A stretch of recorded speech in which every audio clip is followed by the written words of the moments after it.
Hello there. Today we'll be reading Fishing Day by Andrea Davis Pinkney, illustrated by Shane W. Evans. When Saturday comes, Mama and I wake long before the sun so we can catch the fish right when they wake. Mama, you up? I call. But before Mama even answers, I smell hominy cooking in the kitchen. Mama leans in the doorway of my bedroom. I been up, she says, making sure we got us a hot breakfast. I pull on my overalls and buckle them fast before the cold has a chance to reach my bones. In the kitchen, Mama says, "Eat good now, Rainy. We've got a long fishing day ahead." Mama and me, we sure love fishing. We've got a special fishing place along the north bank of a wide, muddy stream folks around here call Jim Crow River. Mama baits each of our hooks with a kernel of corn from her sack, then casts the rest into the water. We watch the corn pellets float just below the water's surface. We wait for the carp to come along and nibble the tiny jewels of food. Today, the carp aren't taking up our bait. Not even a nibble, I say. Patience, Weenie, Mama says softly. Fish can be finicky at the start. Suddenly, a little stone skips across the water. Leaves crunch up behind us. It's Mr. Billy Troop and his boy Pigeon. Pigeon's not his real true name. His real name is Peter. I call him Pigeon because when he and his daddy come to fish, Pigeon's doing everything but sitting still. He's always flitting somewhere, just like an up-jumpy bird. Mr. Troop's got his bucket of bait and two fishing rods. Pigeon races off toward the river's edge, skipping another stone, messing up the water's calm. Mama shakes her head. "That boy's suffering from want," she says. "It's a shame, too, 'cause all of us, even the fish, suffer from the flurry he makes." "A shame," I say. Mama's told me that Pigeon and his daddy have it harder than most folks. She says they don't fish just for the love of it. They need to fish so they can eat. And all the time we've been fishing alongside Pigeon and his daddy, we've never said a word to them.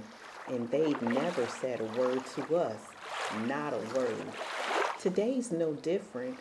At first, the troops pretend they don't see us.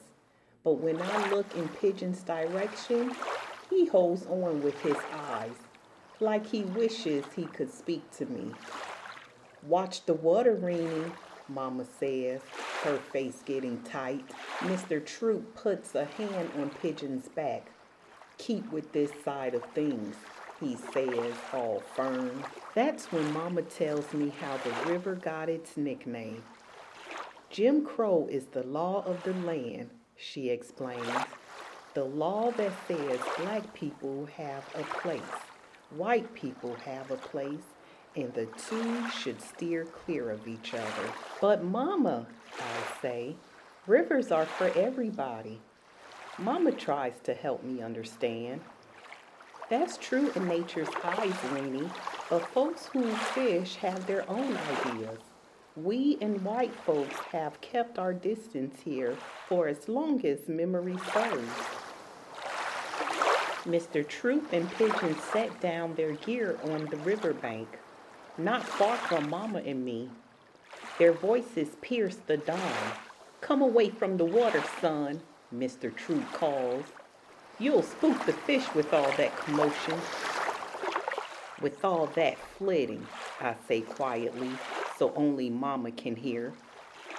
Mr. Troop baits his hooks with night crawlers. He and Pigeon never catch any fish with those crawlers. Someone needs to tell them that the crawlers are too scrawny this time of year, that carp like corn and bread balls best.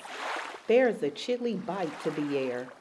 Mr. Troop has got his cap pulled down low over his eyes. Pigeon singing Bogumo, a ditty that I bet a whole dollar makes the cart want to plug their ears.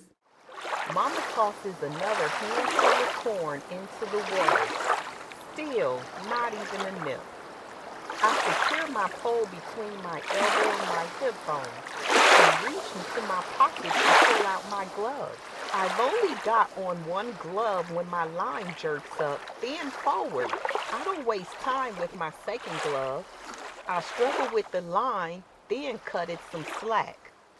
Finally, I reel in the line. Sure enough, I hooked a nice big carp. A keeper, Mama says. She's beautiful, Reenie, beautiful. After we've linked our first catch to the carry chain, Mama's line starts to dance. She's got a feisty one, another keeper. We link her catch with mine and bait our hooks again. This time I toss the corn kernels and I can see the carp coming to greet them. The news is out that we got corn, Mama says. The carp are telling all their friends, she laughed. Pigeon and Mr. Troop haven't caught a thing. When Mr. Troop adjusts the grip on his pole, his reel breaks.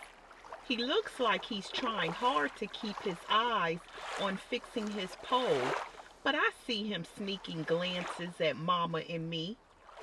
They always get a catch, I hear Pigeon whine. Hush up, boy, Mr. Troop says, and mind your own business. He stomps off to where he's parked on the other side of the hill.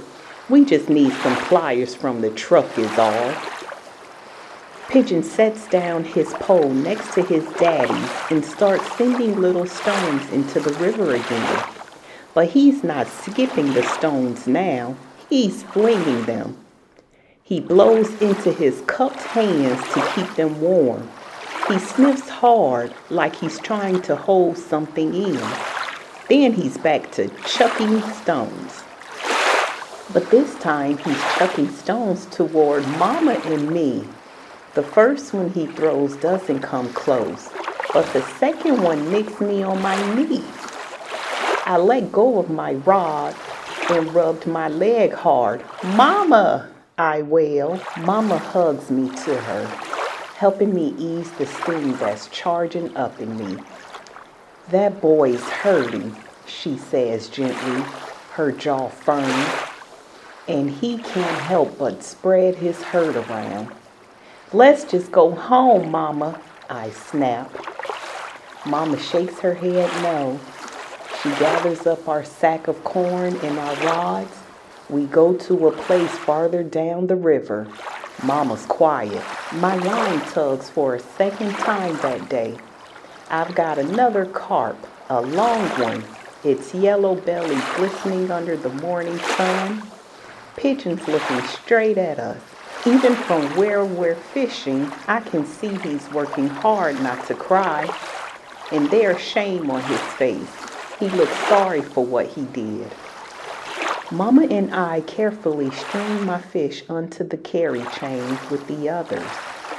Then I reach into our sack for a new corn kernel to bait my hook.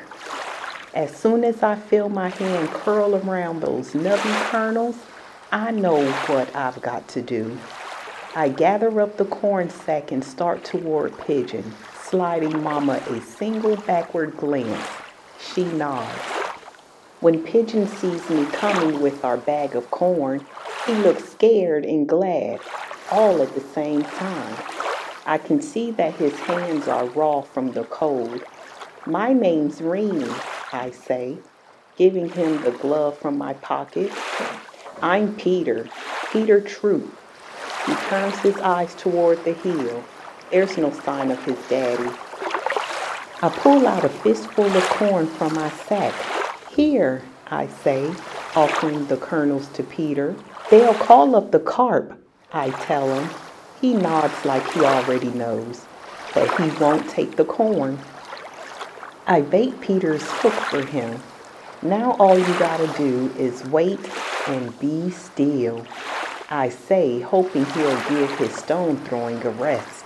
I leave a small mound of corn on the grass next to Peter and go back to where Mama's still fishing. When I look sidelong down the river, I can see that Peter's scattering the corn into the water in front of him. Then he sits with his rod just as patient as can be. He's quiet too, quiet and still. When Mr. Troop comes back, Peter's got a snag tug on his fishing line. Mr. Troop is all giddy. He rushes to help Peter reel in the line. Mama gives a single nod. "The corn'll do it every time," she says to me. "Bring her in easy now," I whisper, struggling to keep my eyes straight ahead on my own bit of water. When Peter brings in his line, he's got two fish, one on his hook, the other one biting the first fish's tail. Mr. Troop claps Peter's shoulder. "My boy," he says. I can see that Peter's proud. Soon Peter and his daddy pack up their tackle box and head for their truck. I can't see them drive away, but I hear their truck barreling off. "I guess Lady Luck smiled on them," Mama says. "She smiled double," I say, feeling a little giggle rise up in me. The next day, Mama and I are walking home from church when I spot the Troops' truck crossing the north bend of the hill, near Jim Crow River. When the truck circles around, it's coming toward Mama and me. Mr. Troop's got his eyes fixed on the road. I look real hard to see Peter, but he's not in the cab next to his daddy.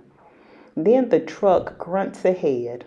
I turn to watch it pass, and I see Peter sitting in the flatbed. He's looking right at me and waving with the glove I gave him, and I wave back. And that's the end of our story today. Thanks for visiting Story Times with Lena. Come back soon. Bye.